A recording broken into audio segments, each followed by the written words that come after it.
오늘은 생명과 소유라는 제목으로 하나님의 말씀 함께 나누겠습니다. 열왕기상 1장은 늙고 쇠약해진 다윗의 이야기로 시작합니다. 이제 자연스럽게 차기 왕권을 누가 차지하게 되느냐에 관심이 쏠리게 되겠지요. 동서고금을 막론하고 권력의 최고 정점인 왕위를 차지하기 위한 피트기는 암투와 권력 다툼은 예외가 아닐 것입니다.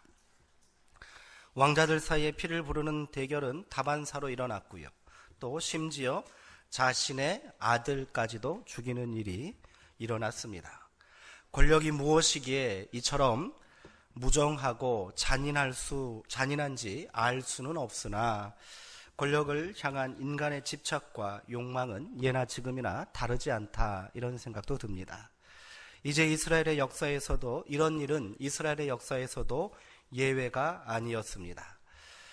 위대한 통치자 다윗도 무심한 세월 앞에서는 어쩔 수 없었겠지요. 그는 이제 늙고 병약한 한물간 통치자가 되었습니다.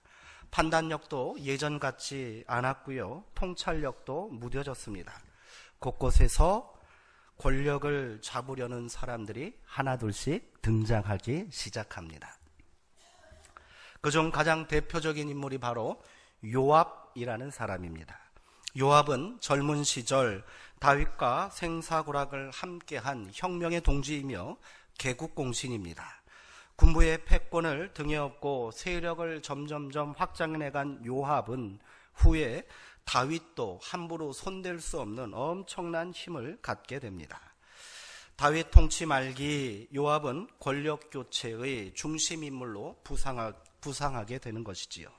이 요압과 손잡은 사람이 바로 왕자 아도니아였습니다. 왕위 계승 서열에서 앞서 있던 형들은 다 어디 갔어요? 압살롬이 그랬고 또 암논이 그랬고 다 죽었잖아요. 이미 형들이 죽고 없으니 아도니아는 거침이 없습니다. 자연스럽게 왕위 계승 서열의 맨 앞에 선 아도니아 왕자를 중심으로 해서 이스라엘의 여러 패권과 권력자들이 모여들기 시작했습니다. 여기에 순수 아론의 혈통을 이어받은 대제사장 아비아달이 합세합니다. 이로써 명실상부 이스라엘의 정통 세력이라 할 수 있는 권력자들이 모두 아도니아 편에 서게 됩니다. 대세는 이미 확정된 것처럼 보입니다.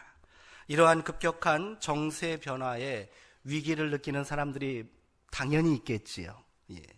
요압을 중심으로 재편된 권력에서 배제된 소수파들이 그들입니다. 이들은 다윗의 총애를 받고 있는 솔로몬 왕자를 중심으로 발빠르게 세력을 규합해 나갑니다. 이리하여 아도니아를 내세운 정통 보수파와 솔로몬을 앞세운 소수 개혁파 사이에 목숨을 건 권력 투쟁이 시작되게 된 거예요. 흥미진진하지 않습니까? 그렇다면 솔로몬 진영에는 어떤 사람들이 있었을까요? 이들 소수파의 중심에는 선지자 나단과 대제사장, 또 다른 대제사장이에요. 아도니아 편에 섰던 아비아달 이외 말고 또 대제사장 사독이 있거든요.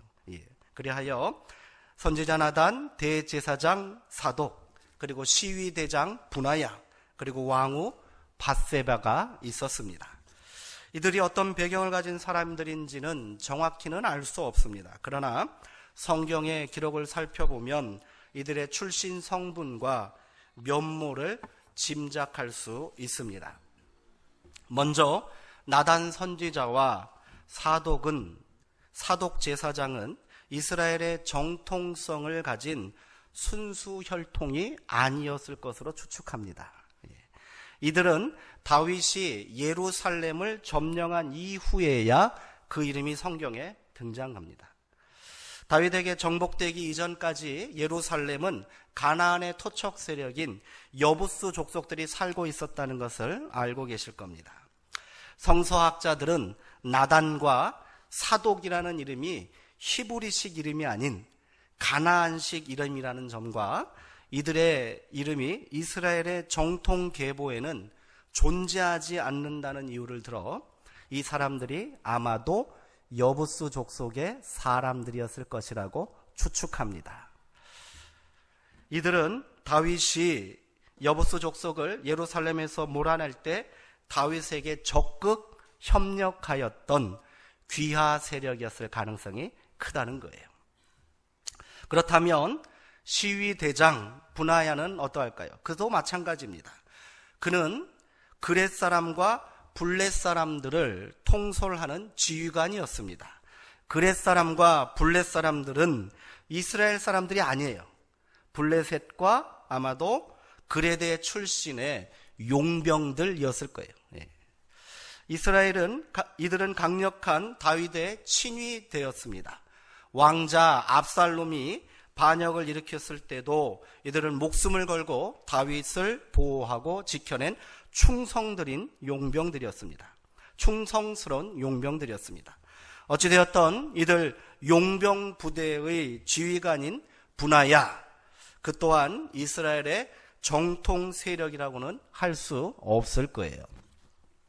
솔로몬의 모친인 밧세바는 어떨까요? 결론적으로 그 역시 이스라엘의 정통 기득권 세력이 아니었습니다. 밧세바의 남편은 누구지요? 우리가 잘 알고 있는 우리아입니다. 우리아는 어디 출신이에요? 그 이름 앞에 뭐가 붙어요? 헷사람 우리아, 이렇게 부르지 않습니까? 헷 족속은 가나안, 대표적인 가나안의 토착 종족입니다.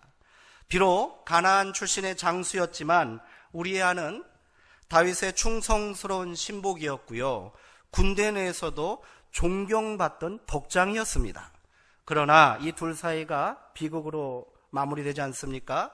다윗은 자신의 욕정을 채우기에 불륜을 저지른 여인이 바로 우리아의 아내인 것을 알고는 어떻게 합니까? 그를 제거할 음모를 꾸미잖아요. 우리아를 제거하라는 은밀한 밀서를 받아본 요압은 어떻게 했습니까? 별다른 고민도 안 해요. 그리고 그를 적진의 최전선에 내보내어 죽게 만들었지 않습니까? 요압에게도 언젠가 자신의 강력한 라이벌로 성장할지 모를 우리아를 제거하는 일이 그리 손해볼 일은 아니다, 이렇게 생각했던 것 같아요. 어찌되었던 밧세바의 입장에서는 남편을 죽인 요압이 이스라엘 권력의 중심에 서는 것이 그리 달갑지만은 않았을 것입니다. 이러한 연유로 해서 두 진영 간의 대결은 그야말로 목숨을 건 한판 승부가 되어버렸습니다. 이미 대세는 기울었다고 판단한 아도니아 진영은 잔치판을 벌리고 여유만만합니다. 이들이 긴장을 늦춘 틈을 타서 반대파인 이 소수 개혁파들이 치밀하고 발빠른 반전을 모색하기에 이릅니다. 먼저 나단은 밧세바와 함께 다윗을 직접 찾아갑니다. 이들은 아도니아와 요압의 전횡을 고발하여 다윗의 마음을 움직이는데 성공해요. 그리고 곧바로 다윗에게 솔로몬을 후계자로 지명하라고 요구합니다. 이는 왕께서 이미 하나님 앞에 맹세한 일이라고 다윗을 압박합니다. 그러나 성경 어디에도 다윗이 이전에 솔로몬을 왕위로 세우겠다라고 약속한 적이 없어요. 이미 총기를 잃어 판단력이 흐려진 다윗을 이용하려는 나단과 이 밧세바의 계략인 것입니다. 나단과 밧세바의 계략은 대성공을 거두게 됩니다. 이제 다윗은 온 이스라엘에 솔로몬이 새로운 왕이 되었다는 것을 공포하였고요. 이제 주도권은 어떻게 돼요? 급속도로 솔로몬 쪽으로 넘어가게 된 거예요. 이후 다윗이 죽고 승기를 잡은 솔로몬의 행보는 잔인하리만큼 과감하고 거침이 없습니다. 솔로몬은 먼저 자신의 정적이었던 이복형 아도니아를 처형합니다. 그리고 목숨을 부지하기 위해서 성소로 달아나 제단불을 잡고 벌벌 떨고 있는 대장군 요압, 이스라엘의 영웅이에요. 그도 역시 단호하게 그 자리에서 칼로 쳐 죽입니다. 마지막으로 아도니아 편에 섰던 대제사장 아비아달, 대제사장을 참아 죽일 수 없기에 이 아비아달 대제사장은 어떻게 하신지 아십니까? 고향 아나돗으로 유배시켜버려요. 이로써 솔로몬은 모든 정적을 다 제거하고 왕위 쟁탈 전에 승자가 된 거예요. 솔로몬은 이스라엘 역사 속에서 가장 지혜가 뛰어난 현군으로 알려져 있습니다. 그러나 실상은 가장 피비린내 나는 골육 상장을 치러낸 그런 잔인한 인물이었다는 거예요. 제가 솔로몬의 뒷조사를 좀 많이 했어요. 정적이 된다면 누구든 가차없이 제거한 그의 권력투쟁으로 인해 역사서에 등장하는 솔로몬은 지혜로운 느낌을 준다기보다는 살기가 번뜩이는 무시무시한 인상을 주고 있습니다. 그는 말하자면 만사를 설득이나 참을성 있는 대화보다는 그 즉시 단호하게 칼로 해결해버리는 전제군주적 유형에 속하는 사람이었던 것입니다. 이것이 솔로몬에게 통치를 위한 지혜라면 지혜였던 거예요. 그러던 어느 날 솔로몬은 기브온에서 1000번제라는 어마어마한 제사를 하나님께 드리게 됩니다. 이스라엘의 모든 제사장들이 다 동원되었을 이 대대적인 제사를 통해 솔로몬은 하나님을 만나기를 간절히 원했어요. 1000번제에 대한 오해를 여기서 잠깐 풀어야 되겠는데, 1000번제는 하루, 이틀, 3일에서 1000일 동안 드린 제사가 아니에요. 한꺼번에 1000번의 제사를, 제단을 1000개를 만들어 놓고 그곳에서 동시에 제사를 드렸다는 거예요. 그러니 한 제단마다 짐승을 올려놓고 제사를 지내야 되는데 왕이니까 소를 올렸을 거란 말이에요. 소를 잡는 제사장 몇 명이 붙어야 되겠어요? 제단 하나에 못 잡아도 대여섯 명의 제사장이 붙어야 되잖아요. 그러니 1000개의 제단을 동시에 제사를 드리려니 동원된 제사장의 수가 얼마겠어요? 5000명이 넘는 거예요. 엄청난 제사를 드린 거예요. 그는 그만큼 절실했던 거예요. 하나님을 간절히 만나기를 원했습니다. 그 정성이 통했는지 하나님은 밤에 솔로몬의 꿈에 나타나셨지 않습니까? 그리고 그에게 내가 너에게 무엇을 줄꼬 하고 물으셨습니다. 이때 솔로몬이 하나님께 구한 게 뭐예요? 지혜지요. 그러나 성경은 그가 구체적으로 구한 것이 지혜가 아니라고 말합니다. 솔로몬은 하나님을 향해 이렇게 간구했습니다. 나의 하나님 여호와께서 종으로 다윗을 대신하여 왕이 되게 하셨습니다. 그러나 종은 여전히 어린 나이에 지나지 않은지라 어떻게 처신해야 할지를 모르겠습니다. 이 많은 하나님의 백성을 다스릴 능력도 없습니다. 바라옵기는 이들을 잘 다스릴 수 있도록 종에게 듣는 마음을 주사 선악을 바로 분별하게 하옵소서. 솔로몬이 하나님께 구한 게 뭐예요? 듣는 마음인 거예요. 듣는 마음. 그리고 하나님께서는 이를 뭐라고 응답하셨습니까? 내가 지혜를 구하였구나. 이렇게 응답하신 거예요. 이를 통해 솔로몬은 역사에 유례가 없는 지혜를 가진 왕으로 다시 태어나게 되었던 것입니다. 그렇다면 솔로몬은 왜 듣는 마음을 하나님께 구했을까요? 반대파들을 모조리 숙청하고 모든 권세를 손아귀에 쥐게 된 솔로몬에게 왜 이런 마음이 들게 된 것일까요? 본격적인 통치를 시작한 솔로몬은 지금까지 자기가 생각했던 지혜로는 더 이상 이 나라를 다스릴 수 없음을 깨닫게 되었습니다. 자신의 한계를 깨닫게 된 것이지요. 왕권을 잡기는 했지만 그 백성 다스림은 이제까지처럼 칼을 휘두르는 방식으로만은 할 수가 없다는 거예요. 그가 이렇게 많은 백성을 어떻게 재판할 수 있겠습니까? 하나님께 호소했던 것은 막상 통치를 시작하고 보니 권력을 쟁취하는 것과는 엄연히 차원이 다른 문제 앞에 그가 고민할 수밖에 없었다는 그 사실을 드러내주고 있습니다.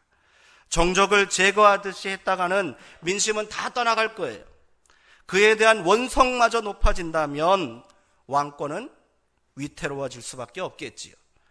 그러나 늘 누군가를 간단하게 죽이고 억누르며 무력과 힘을 통하여 문제를 해결하는 데 익숙했던 사람이 그와는 전격적으로 다른 방식을 선택한다는 것은 결코 쉬운 일이 아니에요.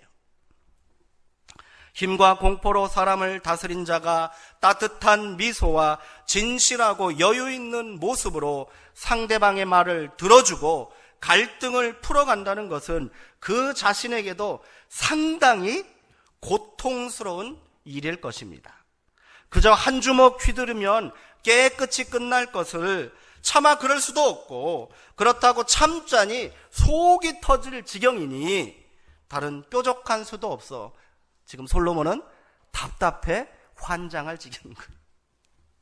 따라서 솔로몬이 지혜를 구하고 그 지혜를 얻었다는 것은 어느 날 갑자기 그가 영특해졌다는 것을 말하는 게 아니에요. 갑자기 머리가 더 총명해졌다는 이런 식으로 이해하면 성경을 잘못 읽는 거예요. 솔로몬의 지혜는 이런 연유 가운데 나왔다는 겁니다. 솔로몬이 구한 지혜, 솔로몬의 지혜의 본질은 그의 문제 해결 방도의 근본이 변했다는 거예요. 다시 말해 솔로몬의 인생관이, 그가 가지고 있던 인생관이 이제까지와는 180도 전혀 다르게 변했다는 것을 의미합니다. 전혀 다른 사람이 됐다는 거예요. 사람의 문제를 해결하는 데는 칼로 정죄함으로써 되는 것이 아니라는 절실한 깨달음, 그것으로 나라를 궁극적으로 다스릴 수 없다는 각성, 사람들의 인생을 살리는 것은 다름 아닌 하나님에게서 비롯되는 지혜라는 것을, 그것은 다름 아닌 듣는 마음이라는 사실을 깨닫게 된 것입니다. 이로써 그는 자칫 포악한 군주가 될 수 있을 뻔했던 기로에서 자비로운 현군의 길로 들어설 수 있게 된 것입니다. 그 지혜의 의미는 내곡하기 짝이 없던 존재가 사람을 무자르듯 죽이는 칼의 논리를 버리고 사람의 생명을 구하는 일을 생각하게 되었고, 그것을 그의 통치관의 기초로 삼았다는 점에 있다는 것입니다. 꿈에서 깨어난 솔로몬이 예루살렘으로 돌아와 화목제를 드리고 모든 신하들과 백성들에게 잔치를 배설했다고 성경은 기록하고 있습니다. 이제 솔로몬이 피의 과거를 청산하고 백성들의 마음에 온기가 돌게 했다는 의미인 것이지요. 나라는 이제 섬뜩했던 살기가 거두어지고 잔치가 주는 기쁨과 즐거움으로 분위기가 일신되는 놀라운 변화를 맞이하게 됩니다. 바로 그 시기에 솔로몬은 일찍이 경험해보지 못했던 문제에 봉착하게 됩니다. 이제까지는 누가 적이며 누가 동지인지를 분별하는 것이 그의 지혜를 시험하는 것이었다면, 이것과는 전혀 딴판으로 어느 것이 진실인가를 묻는 문제예요. 솔로몬의 그 유명한 재판 이야기가 이렇게 시작됩니다.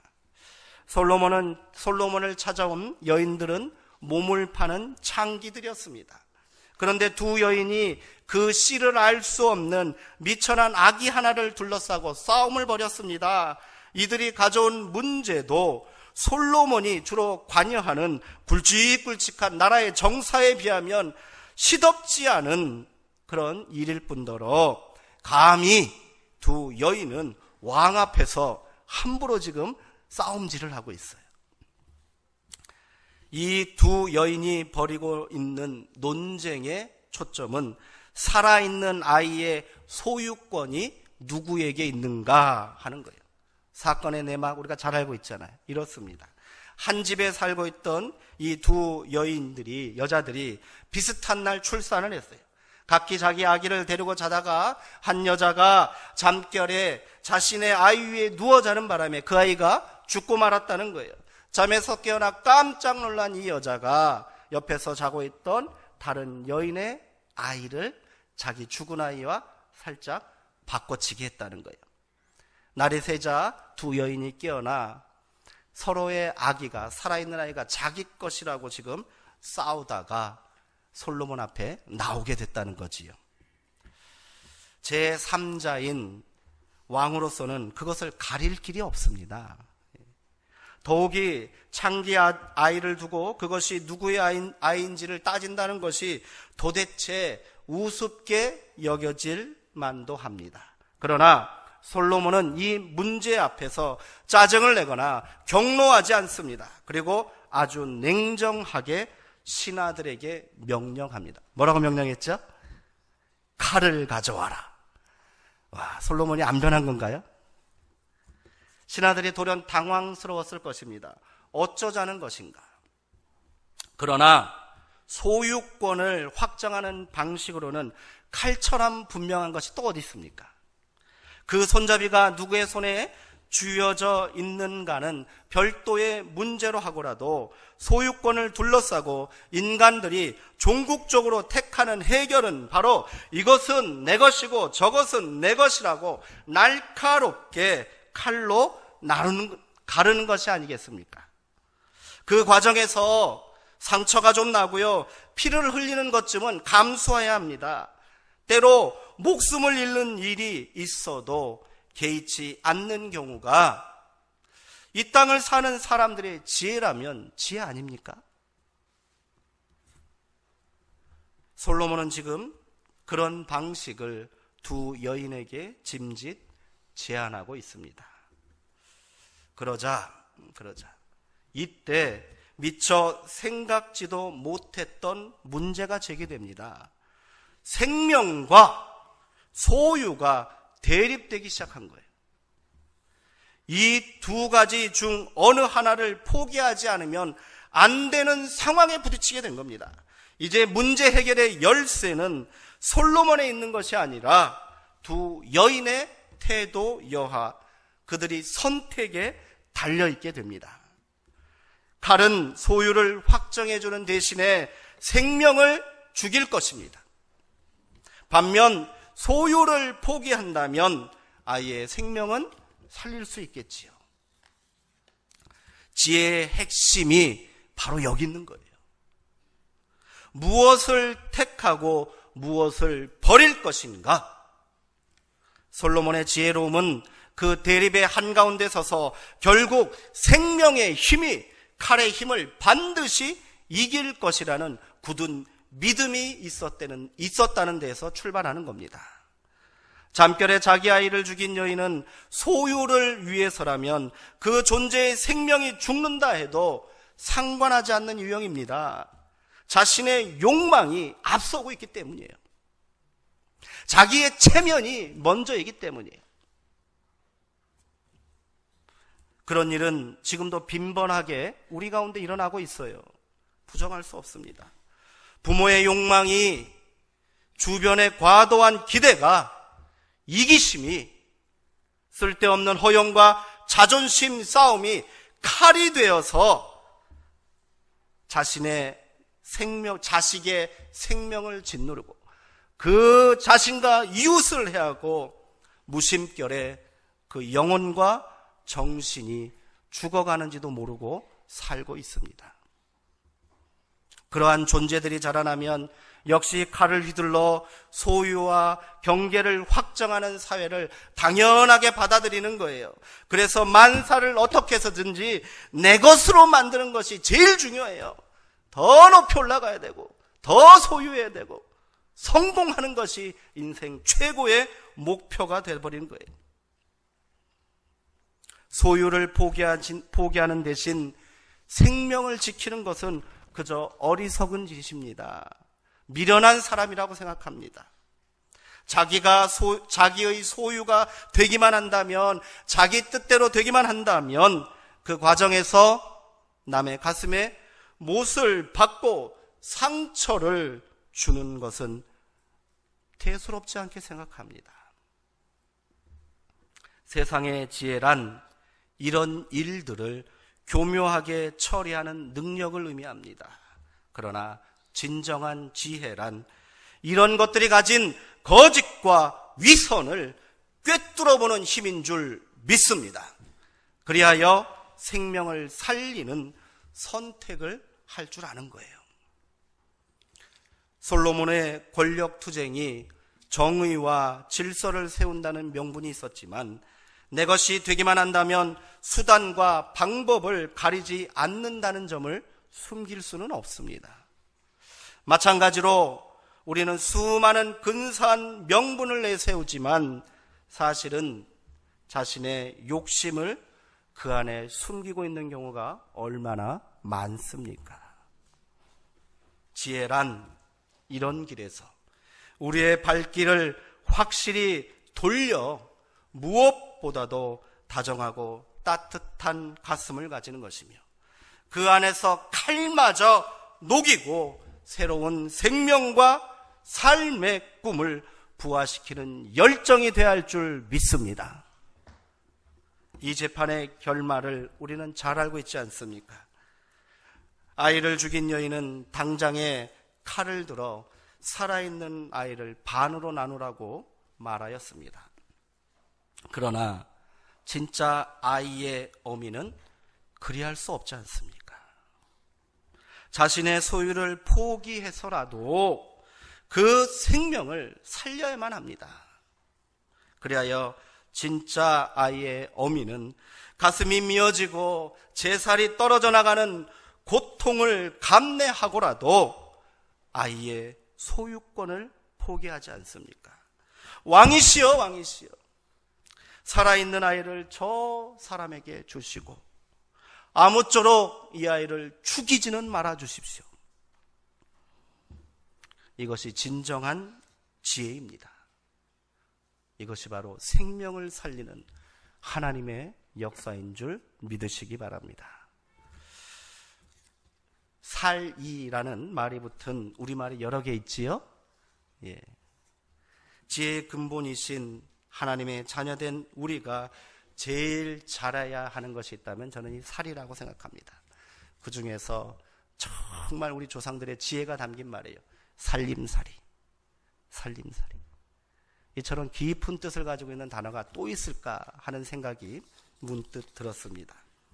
우리의 삶 전체가 생명을 살리는 살이, 즉 살림살이가 되어야 하는 것입니다. 살림살이는 그저 부엌일이나 하는 안악들의 하찮은 일이 아닌 거예요.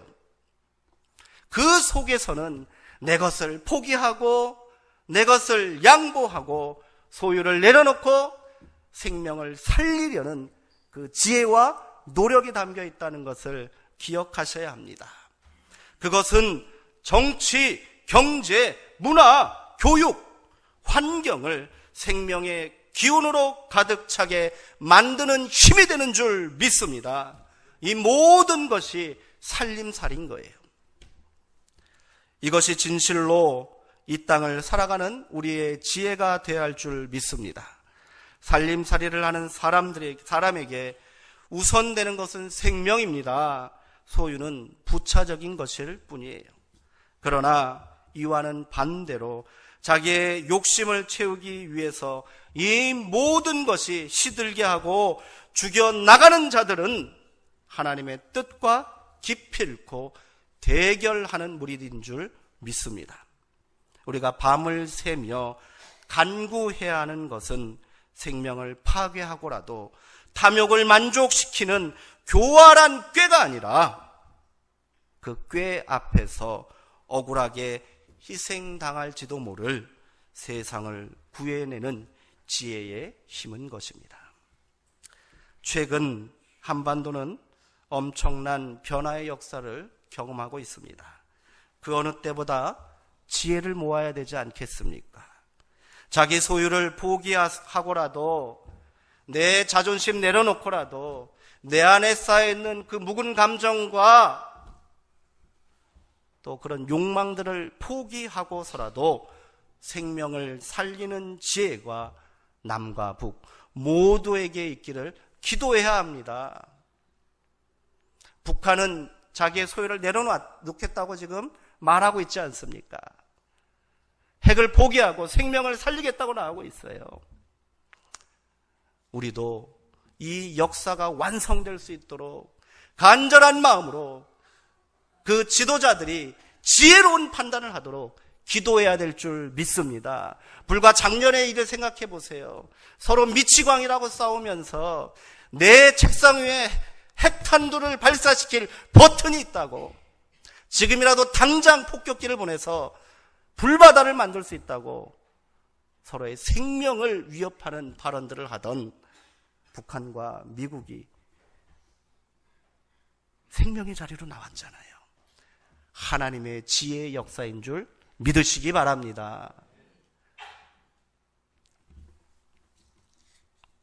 지난 수요일 지방선거를 통해 새롭게 선출된 이 땅의 지도자들을 위해서도 우리가 기도해야 되지 않겠습니까? 이들이 개인적인 사사로운 이익과 욕망을 뒤로 하고 자식의 생명을 살리려 노력하는 어머니의 살림살이 지혜를 갖게 되기를 우리가 지켜봐야 하고요. 기도해야 될 줄 믿습니다. 내 편이니 네 편이니 그런 거 따질 때가 아니라는 거예요. 어차피 세워진 지도자라면 그들 가운데 하나님 지혜를 허락하여 주시옵시고 그들을 통하여 살림살이의 역사가 일어나게 하여 주옵소서. 간구해야 될 줄 믿습니다. 그리고 오늘 바로 내가 이 지혜를 통하여서 세상을 변화시키기를 결단하게 되기를 소망합니다. 우리 수정동교회 이러한 지혜의 역사, 살림살이의 역사가 있기를 소망합니다. 듣는 마음을 간구하십시오. 먼저는 하나님의 말씀을 듣고 지혜를 구하시고 분별력 있는 그런 믿음을 달라고 간구해야 합니다. 이를 통해 타인의 마음과 말에 귀를 기울이는 진실한 들음의 지혜를 우리 가운데 있기를 기도해야 합니다. 그렇게 냉정하고 잔인한 소유욕을 지혜와 성공으로 생각하며 살아가는 이 땅의 사람들에게 생명을 살리는 진정한 지혜가 바로 여기에 있음을 우리가 삶으로 증거해야 될 줄 믿습니다. 기도하겠습니다.